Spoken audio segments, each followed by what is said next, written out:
The night air hummed with the low-frequency pulse of the city's energy grid, a sound so constant most people had learned to ignore it. Adrian Mercer wasn't most people. He noticed things: the flicker of a dying streetlight, the way the wind carried the metallic tang of the industrial sector even this far uptown, the fact that his shadow stretched just a little too long under the artificial moonlight. It was why they'd assigned him to the off-world liaison division in the first place. Sharp eyes, sharper instincts, which was why he noticed her before she spoke. She stood at the edge of the rooftop garden, her silhouette cutting a strange shape against the neon skyline. Too slender, too still. The breeze didn't touch the strands of her hair, which shimmered like liquid silver even in the dim light. Adrian's hand twitched toward the pulse pistol at his hip, but he forced himself to relax. If she'd wanted to attack, she'd had plenty of time. "You're not supposed to be up here," he said, keeping his voice level. The rooftop was restricted, accessible only to senior staff. She toned, and Adrian's breath caught. Her eyes weren't just bright. They glowed a soft, shifting violet that made his skin prickle. Alien. Definitely alien. But not one of the species he'd been briefed on. "I know," she said.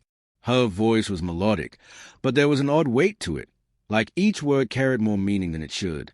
"But you are." Adrian frowned. "That's not an answer." She stepped closer, and he fought the urge to back away. There was something unsettling about her movements, too smooth, too precise, like she calculated every shift of weight before making it. "You touched my hand earlier," she said. He racked his brain. The diplomatic reception, the crowd of delegates, a brief brush of fingers when he'd pass her a datapad. That was an accident. Her head tilted, just slightly. Accidents don't exist in bonding. A cold knot formed in his stomach. Bonding. She reached out, and this time, her fingers grazed his wrist. A jolt raced up his arm, electric and warm at the same time. Adrian jerked back, but the sensation lingered, humming under his skin. "You didn't know," she murmured, more to herself than to him. "Of course you didn't. Your kind doesn't bond like mine." "What the hell are you talking about?"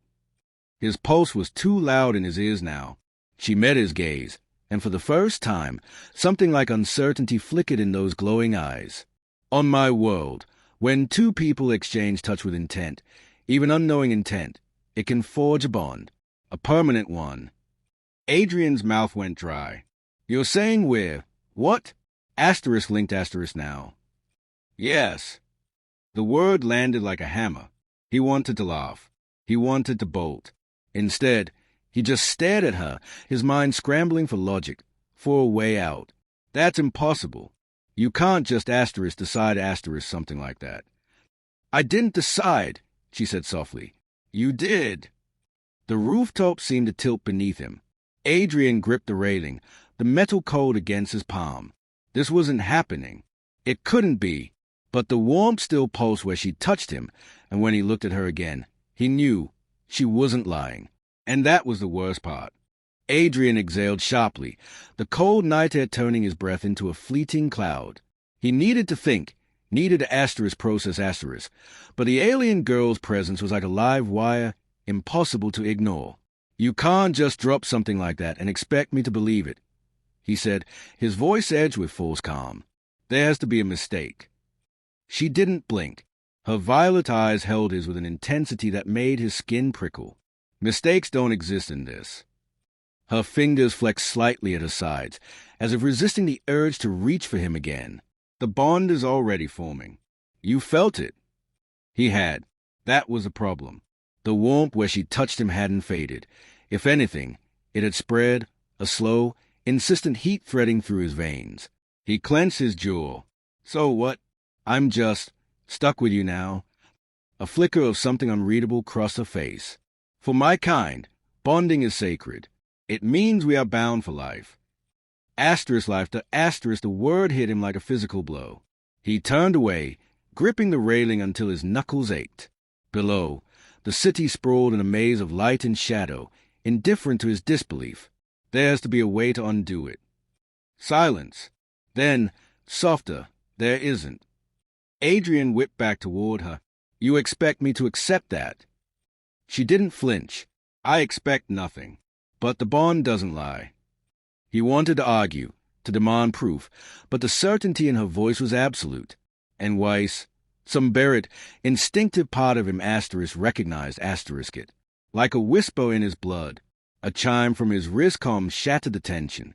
Security alert. His team was looking for him. He swore under his breath. We can't stay here. Her gaze flicked to the comm, then back to him. You want to run? I want answers, he snapped. And I'm not getting them standing on a rooftop. For the first time, something like hesitation crossed her features. Then she nodded. Then I will follow. Adrian opened his mouth to protest, then stopped. If she was telling the truth, she would follow, whether he liked it or not. The realization settled over him like a weight. He turned on his heel and headed for the access door, her footsteps silent behind him. The bond hummed between them, a relentless, unspoken truth. And Adrian had no idea what to do about it. Adrian's boots echoed too loudly in the empty maintenance corridor, the sound bouncing off the steel walls like a taunt. Every instinct screamed at him to put distance between himself and the alien girl, his mate if her impossible claim was true. But the bond tugged at him like an invisible tether, tightening whenever she fell more than a few steps behind. She moved without sound, her presence a quiet disturbance in the air, like the hum of a distant engine just at the edge of hearing. He could feel her watching him, those luminous violet eyes tracing the tension in his shoulders. You're afraid, she said finally. He barked a laugh. You think? Not of me. Her voice was soft, certain, of the bond. Adrian rounded on her, pulse jumping. You don't know what I'm afraid of. She tilted her head, silver strands of hair catching the dim light. I know enough. Your kind fears permanence. You break things that cannot be broken. The words hit too close to the truth. He'd seen enough human relationships crumble under the weight of expectation, enough promises turn to dust. But this wasn't a choice. It was an claim star. A shrill alarm cut through the silence. Adrian's comm flashed red. Security breach. His team had traced him. We need to move, he snapped, already turning. She didn't follow. He spun back, frustration flaring. Now's not the time for... You could leave, she interrupted. If you ran now, you might escape them. Adrian stared at her. What? The bond is young. It would hurt, but you could survive it. Her voice didn't waver, but something flickered in her eyes, something almost like sorrow. You don't want this, so go. The offer hung between them, sharp as a blade. For a heartbeat, he considered it. He could bolt, lose himself in the city's underbelly, pretend none of this had happened. But the bond ached at the thought, a hot wire under his skin. And Weiss, he didn't want to run. Adrian exhaled, slow. If I stay... She went very still. Then we face what comes. Together. The alarm wailed again, closer now. Footsteps pounded in the distance. Adrian reached for her hand. Her fingers curled around his, and the bond sang bright and fierce and undeniable. This time, he didn't pull away. Then we face it, he said. And for the first time, she smiled. The pounding footsteps grew louder, a staccato rhythm of urgency echoing through the corridor. Adrian's grip tightened around the alien girl's. No, his mate's hand as he pulled her into a side passage, their bodies pressed close against the cold metal wall. The scent of ozone and something faintly floral, filled his lungs, disorienting and intoxicating in equal measure. They'll have thermal scanners, he whispered, his breath stirring the silver strands of her hair.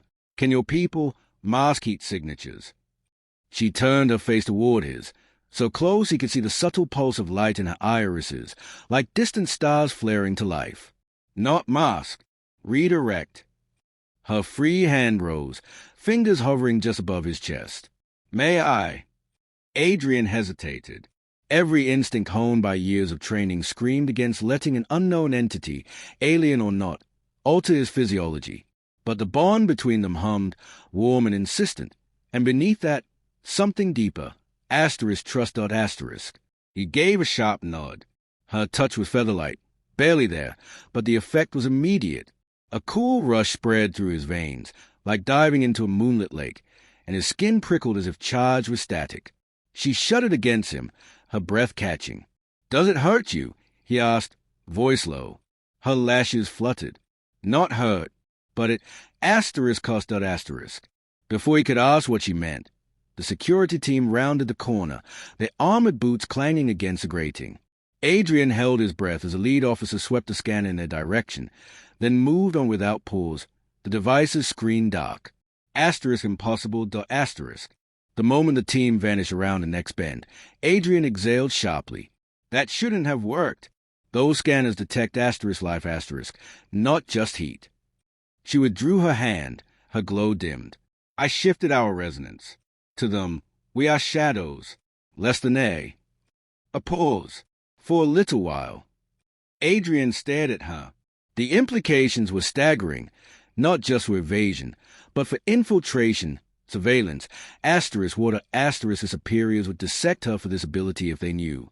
The realization must have shown on his face, because her expression shuttered. You're thinking like a soldier again. Guilt twisted in his gut. Old habits. He forced himself to meet her eyes. But I'm not letting anyone take you. Bond or not. Something unreadable flickered across her face. Then, softly, you mean that? It wasn't a question. A distant explosion rocked the facility, the vibration rattling the pipes overhead. Adrian cursed. They are locking the sector down. We need to get to the hangar now. She didn't move. And then, the unspoken question hung between them. Then what? Run forever? Fight? Adrian's jaw set. Then we figure it out. Together. The word felt foreign, weighty. He'd spent his life as a lone operative, answerable only to orders. Now, those chains were broken, and in their place, A slow, radiant smile curved her lips, brighter than any star.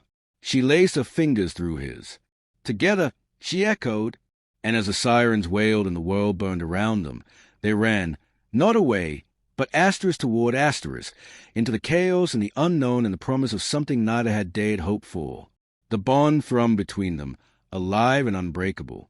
And for the first time, Adrian didn't resist it. He leaned in .